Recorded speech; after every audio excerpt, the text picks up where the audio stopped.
la Linea, che stile.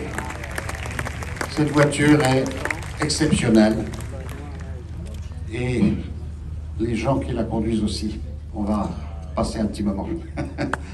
C'est un dessin personnel de monsieur, on l'appelait Pininfarina, c'était son surnom, mais c'était Gian Battista Farina, immense carrossier italien de Turin.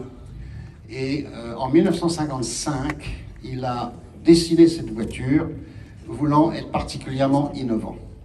Et cette voiture, oui, merci beaucoup. Madame nous vient de Géorgie et notre ami est français, habite l'Allemagne. Oui, l'Europe est en train de se faire autour d'une voiture italienne, c'est fantastique. Donc cette Lancia Florida, c'est son nom, est un exemplaire unique, c'est un prototype, il n'y en a pas eu deux. L'idée de Pininfarina, c'était de faire évoluer les formes des voitures, des rondeurs des années 50, la 4 chevaux, les A-rondes, les choses, la 203, d'autres voitures bien connues, vers quelque chose de plus dynamique. Et ça a donné les 404 qui étaient beaucoup plus anguleuses, et aussi la Lancia Flaminia, qui sera la voiture des présidents de la République, et qui est issue un peu de cette étude de style. Il y a des tas d'innovations qui n'ont pas pu être battues pour la production de la Flaminia. Certaines seront maintenues comme le double essuie-glace arrière, qui est une petite chose que l'on trouvait également sur cette voiture. L'auto appartient à un très grand collectionneur italien de Milan, c'est un architecte, et sa particularité, il ne s'intéresse qu'aux prototypes. Donc toutes les voitures qu'il a, et Dieu sait qu'il en a, sont des automobiles uniques. Il a exposé à Rétromobile il y a 3 ans, je crois, une vingtaine de ses prototypes.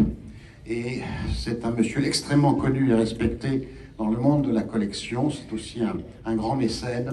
Et on lui doit aujourd'hui de nous avoir prêté pour Dinard cette automobile qu'il a confiée à son ami Emmanuel Baquet. Alors un mot tout de même sur Emmanuel Baquet. On peut vous l'applaudir par anticipation. Et vous recommencerez après.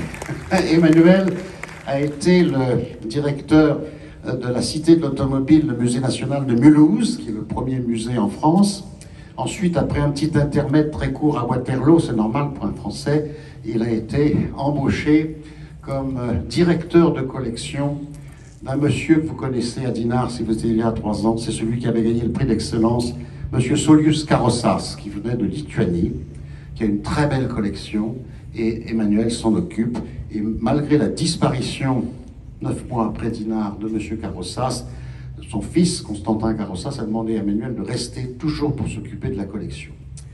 Et enfin, Emmanuel, depuis 6 mois, a été formellement nommé comme membre du comité de sélection de Villa d'Este, qui est le plus grand concours d'élégance au monde, je crois. Donc c'est reconnaître tes mérites, et on est très content que tu sois là, que tu aies aidé notre équipe. Merci encore infiniment à monsieur Emmanuel Baquet.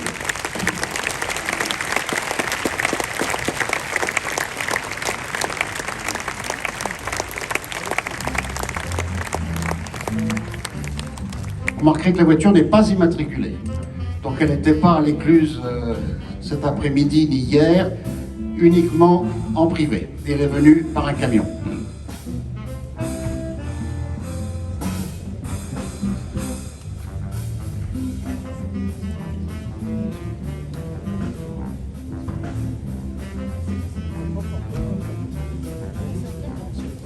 Prototype Lancia Florida, 6 cylindres, avec un petit peu de fumée, mais il tourne bien, c'est bon.